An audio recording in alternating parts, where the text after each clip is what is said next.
వరంగల్ జిల్లాలో ఆకేరు వాగు ఉధృతంగా ప్రవహిస్తోంది. పాత బ్రిడ్జి పై నుంచి వరద నీరు ప్రవహిస్తోంది. మరో 2 రోజుల పాటు వర్షాలు కురిసే అవకాశం ఉందని అధికారులు తెలిపారు.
డోరు అద్దం అలాగే చూస్తాను అక్కడ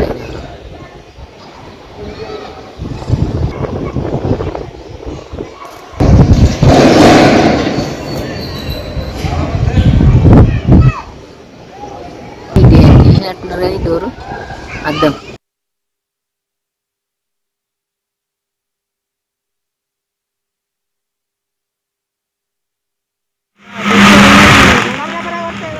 స్లోగా పోతానే పళ్ళు రైట్ ముక్కలు పోతా మొత్తం ఆడ వరద కాకపోతే ఇటు వరద అటు వరద అది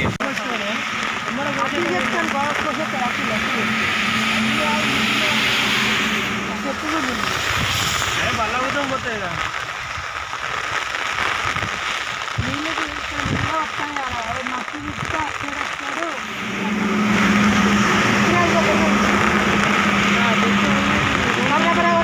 మొత్తం స్లోగా పోతానే పళ్ళు.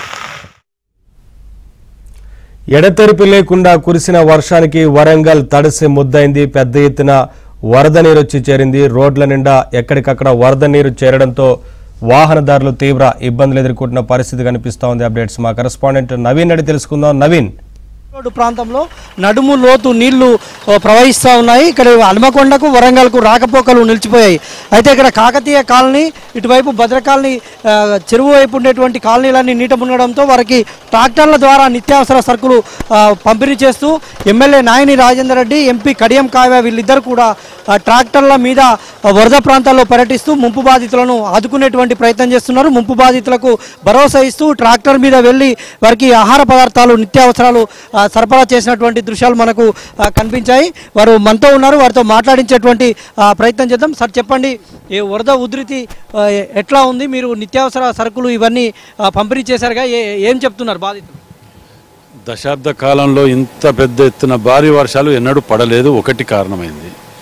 రెండోది, గతంలో నాలాలు, చెరువులు, కుంటలు, కబ్జాలు విచ్చలవిడిగా చేయటం అనేది గతంలో కూడా చెప్పడం జరిగింది. నేను అవి చేయటం వలన సగం ఇది అవుతున్నది. వాటి మీద ఎంక్వైరీ కమిషన్ వేసి వాటిని సగానికి ఎక్కువ తీసినాం, కానీ మిగతావి కూడా ఇంకా తీసేయవలసిన అవసరం ఉన్నది.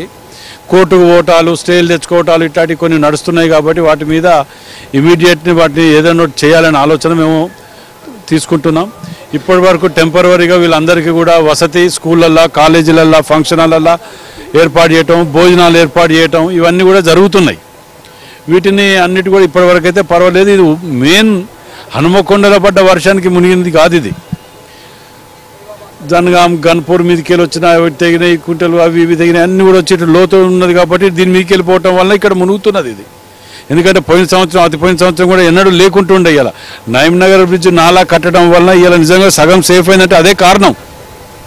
అట్లాంటివి కట్టవలసిన అవసరం ఇంకా 2-3 ఉన్నాయి. అవి త్వరలోనే కంప్లీట్ చేస్తాం. వీటిని కూడా బాధితులను కలిసారా? ఏం చెప్తున్నారు సార్ బాధితులు? పాపం వాళ్ళు ఏం చెప్తారు, ఊహించకుండా రాత్రి వర్షం పడ్డంతసేపు రాలే, కానీ ఉదయం 5 గంటల నుంచి ఉధృతంగా స్టార్ట్ అయింది ఇది ఫ్లో. వర్షాలు లేవు కానీ నీళ్ళు ఎక్కడికి వచ్చి అర్థం కాని పరిస్థితి ఉండే. సో వాళ్ళందరికీ కూడా పాపం కావాల్సిన వసతులు అయితే ఏర్పాటు చేస్తున్నాం. ఇప్పుడు ఎమ్మెల్యేతో పాటు ఎంపీ కడియం కావ్య గారు కూడా ఉన్నారు.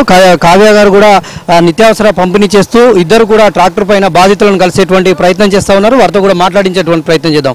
మేడం చెప్పండి, వరంగల్ నగరానికి వరదలు కొత్త కాదు. ఇట్లాంటి వరదల నుంచి నగరాన్ని కాపాడేందుకు ఎలాంటి చర్యలు తీసుకున్నారు?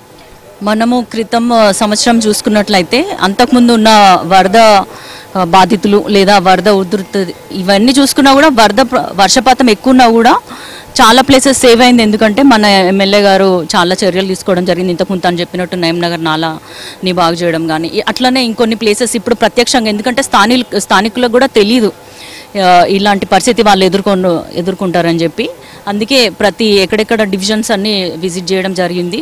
ఆ భద్రకాళి చెరువు కానుకొని ఉన్నటువంటి కాలనీలన్నీ కూడా ఇలా మోకాళ్ళలోతు నీళ్ళతోటి నిండిపోయి అక్కడ ఉన్న స్థానికులకు ఇబ్బంది కలుగుతుంది. ఇవన్నిటికి కూడా మళ్ళీ మేము శాశ్వతంగా పరిష్కారంగా ఉండాలంటే మనం అండర్ గ్రౌండ్ డ్రైనేజ్ ఏదైతే ప్రామిస్ చేసామో అది ఖచ్చితంగా నెరవేరుస్తాము. అదేవిధంగా ఇక్కడ ఉన్నటువంటి కబ్జాలు ఇప్పుడు ఎమ్మెల్యే గారు చెప్పినట్టు అవన్నీ కూడా కొంచెం క్లియర్ చేస్తే కానీ మనకి ఈ ప్రాబ్లం మళ్ళీ రాకుండా ఆపగలుగుతాము. Thank you madam, thank you very much.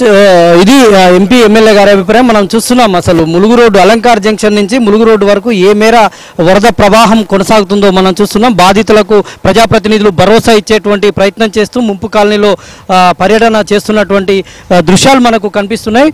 మొత్తం మనం చూస్తున్నాం అలంకార్ జంక్షన్ నుంచి ములుగు రోడ్డు వరకు ఏ మేర వాటర్ జామ్ అయిందో మనకు కనిపిస్తూ ఉంది. యువకులు అక్కడి నుంచి వచ్చేటువంటి వాటర్లో యువకులు ఈతలు కొడుతున్నటువంటి దృశ్యాలు కూడా మనకు కనిపిస్తున్నాయి. మొత్తం షట్టర్స్లోకి షాపుల్లోకి మొత్తం వరద నీరు పోవడంతో ఏ విధంగా మనకు ఒక సముద్రాన్ని ఒక నదిని తలపిస్తున్నటువంటి పరిస్థితి ఇక్కడ కనిపిస్తూ ఉంది. మొత్తం షాపుల్లోకి వాటర్ పోయాయి. సమీప ఇటు కాకతీయ కాలనీలోకి అయితే పూర్తి స్థాయిలో వరద నీరు చేరింది. మొత్తం అక్కడ ట్రాక్టర్లో వెళ్తే తప్ప వెళ్ళలేనటువంటి పరిస్థితి ఉంది. అయితే చాలా వరకు ముంపు బాధితులందరినీ కూడా రాత్రే ఇక్కడి నుంచి తరలించారు. వారికి పునరావాస కేంద్రాల్లో దాదాపుగా 1200 మందిని పునరావాస కేంద్రాలకు తరలించామని అధికారులు చెప్తా ఉన్నారు. పునరావాస కేంద్రాల్లో అన్ని వసతులు కూడా ఏర్పాటు చేశామని చెప్తున్నారు. మొత్తంగా వరంగల్ నగరంలోనైతే వర్షాలు తగ్గినా కూడా వరద ముప్పు మాత్రం ఇంకా వీడియోలో కనిపించడం లేదు. Vote studio.